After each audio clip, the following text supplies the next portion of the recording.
కృష్ణశాస్త్రి జగేశ్వర్ భీష్మ.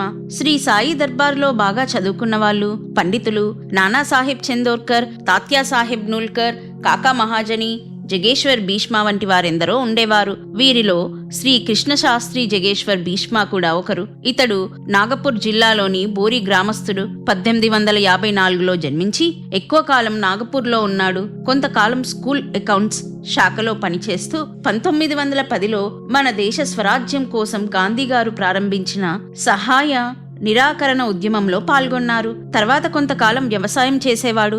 అతని భార్య మరణించడంతో అతని హృదయం ఎంతో వికలమైపోయింది. కొంతకాలానికి అంటే 1908 శ్రావణ మాసంలో ఒకరోజు ఇతనికొక వింతైన స్వప్నం వచ్చింది. త్రిపుండ్రాలు ధరించిన ఒక నల్లని సద్బ్రాహ్మణుడు కనిపించాడు. అతని శరీరం నిండా శ్రీచందన మద్ది ఉన్నది. అతని పాదాల వద్ద ఎవరో పూజ చేసినట్లు పూలు ఉన్నాయి. అతడు భీష్మునికొక వార్తాపత్రిక చూపించాడు.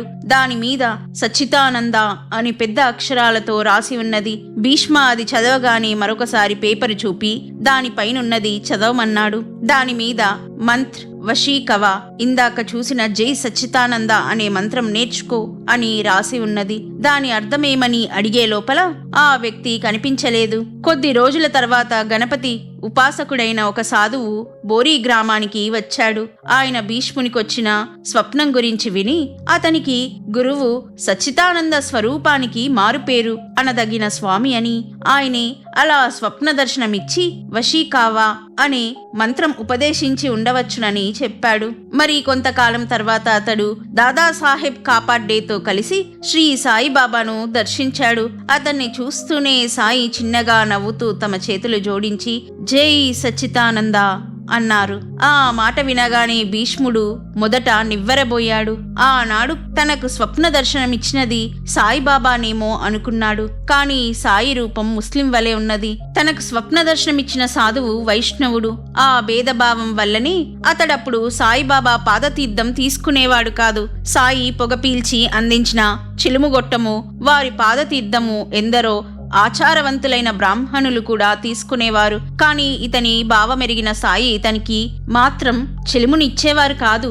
సాయి అహర్నిశలు కూర్చునే గోనెపట్టి కొన్నాళ్లకు చీకిపోతుండేది. భక్తులు అప్పుడొక కొత్త పట్ట ఆయనకు ఆసనంగా వేసి పాతది తీసివేస్తుండేవారు. ఒకసారి సాయి కూర్చునే గోనెపెట్టె పాతదై చినిగిపోయింది. ఒకరోజు బాబా లేండికి వెళ్లిన సమయంలో చూచి ఒక భక్తుడు దానిని బయట పారవేసి అందుకు బదులుగా కొత్త పట్టుపరుపు బాబాకు ఆసనంగా వేశాడు. ఆయన తిరిగి వచ్చి చూచుకొని ఎంతో అసంతృప్తి చెందారు. ఆయన ఆ పాత పట్టా కోసం వెతుక్కొని అది కనిపించకపోయేసరికి దానిని గురించి అందరినీ విచారించారు. ఆయనకెవ్వరూ ఏమీ చెప్పకపోయేసరికి ఆయన ఉగ్రులై ఆ పట్టుపరుపును దునిలో పారవేసి అందరినీ తిట్టిపోయనారంభించారు. చివరికి భక్తులు ఆ పాత పట్టా వేసే వరకు ఆయన శాంతించలేదు. ఇటువంటి అనుభవం ఒకటి కృష్ణ జగేశ్వర్ భీష్మ ఇలా చెప్పారు. ఒకరోజు బాబా కూర్చుండే పాత గోనెపట్టె తీసివేసి కొంత ఆసనం వేయమని నన్ను కోరారు. కానీ నేనెలా చెయ్యలేదు. ఆరతి అయ్యాక భక్తులందరూ అక్కడ నించొని ఉండగా పాత ఆసనం తీసివేసి కొత్తది వేయమంటారా అని బాబాను సైగల ద్వారా అడిగాను. ఆయన అలానే చేయమని సైగలతోనే నాకు సూచించారు.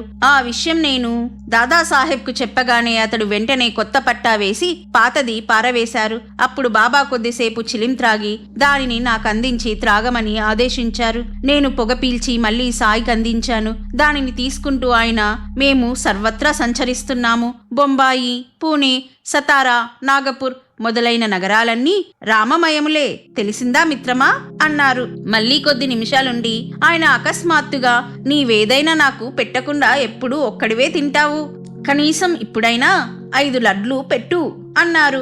ఈ మాటలు భీష్మునిలో చిత్రమైన మార్పు కలిగించాయి. తనకు స్వప్నంలో దర్శనమిచ్చిన వైష్ణవ గురువే సాయిబాబా అని అతనికి బలంగా తోచింది. వెంటనే అచటి సేవకులను బాబా పాదతీర్థమడిగి తీసుకొని తాగి బాబా పాదాలకు ప్రణమిల్లాడు. సాయి 2 నిమిషాల పాటు అతని తలపై తమ చెయ్యి పెట్టి ఆశీర్వదించారు.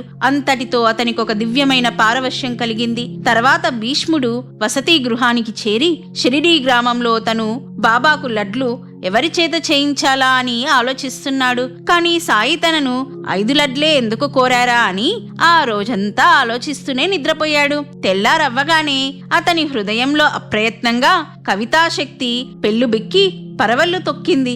2 వ్రతాలు రాసిపెట్టి స్నానం చేసి మళ్ళీ సాయిని దర్శించాడు.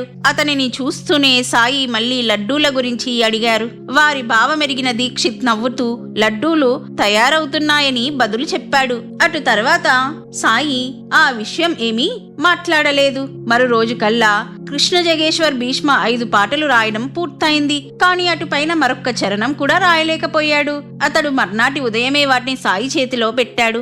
ఆ పాటలు పాడి తమకు వినిపించమని ఆదేశించి శ్రీ సాయి ఆ కాగితాలు అతడి చేతిలో పెట్టాడు. అతడు పాడుతున్నప్పుడు సాయి మళ్ళీ అతని తలపై చెయ్యి ఉంచి ఆశీర్వదించారు. వెంటనే అతని హృదయంలో మరలా స్ఫూర్తి కలిగి ఒక్కొక్క పాట దారగా రాసి ఆయనకు వినిపించసాగాడు. ఈ విధంగా శ్రీ సాయినాథ సగుణోపాసన అనే గ్రంథమంతా బాబా సమక్షంలో ఆయన ఆదేశించి ఆయన ప్రత్యేక ఆశీస్సులతో రాయబడినది. దానిని దాదాసాహెబ్ కాపాడే తన స్వంత ఖర్చులతో చిన్న పుస్తకంగా ముద్రించాడు. 1923 తర్వాత నుండి శ్రీ సాయిబాబా సంస్థానం దానిని మరలా ముద్రిస్తూ భక్తులకు అందజేస్తున్నది.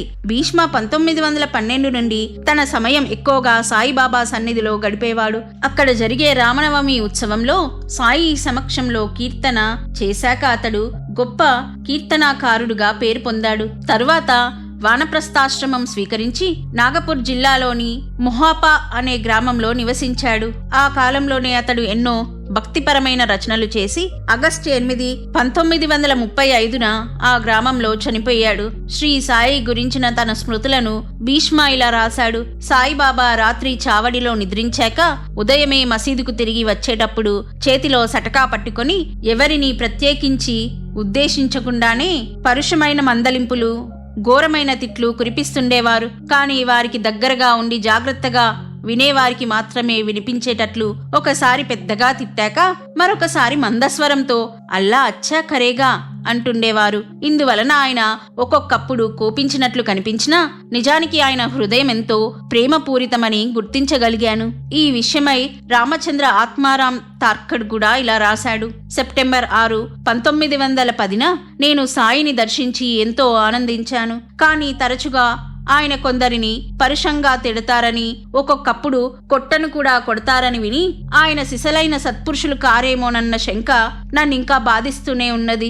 ఆయన ఎప్పుడైనా నా సమక్షంలో ఎవరినైనా పరోక్షంగా తిట్టినా లేక కొట్టినా తక్షణమే నేను షిరిడీ విడిచి వెళ్ళిపోవాలని, ఇక ఎన్నడూ ఆయన దర్శనానికి రాకూడదని అనుకున్నాను. చిత్రం, నేను ఎన్నిసార్లు ఆయనను దర్శించినా నా సమక్షంలో ఆయన ఎన్నడూ అలా చెయ్యలేదు. నా భావాలు ఆయనకు తెలుసు. నాపై ఆయనకెంత దయో తలుచుకుంటే నా హృదయం ఉప్పొంగి ఆనంద బాష్పాలు కారుతాయి. భీష్ముని అనుభవం వలన మనం తెలుసుకోవాల్సిన సూక్ష్మాలు కొన్ని అర్థమవుతాయి. స్వప్నంలో మహాత్ముల దర్శనమైతే అదెన్నటికీ వ్యర్థం కాదు. అటువంటప్పుడు వారు చెప్పిన మాటలు నిగుఢమైన ఉపదేశాలవుతాయి.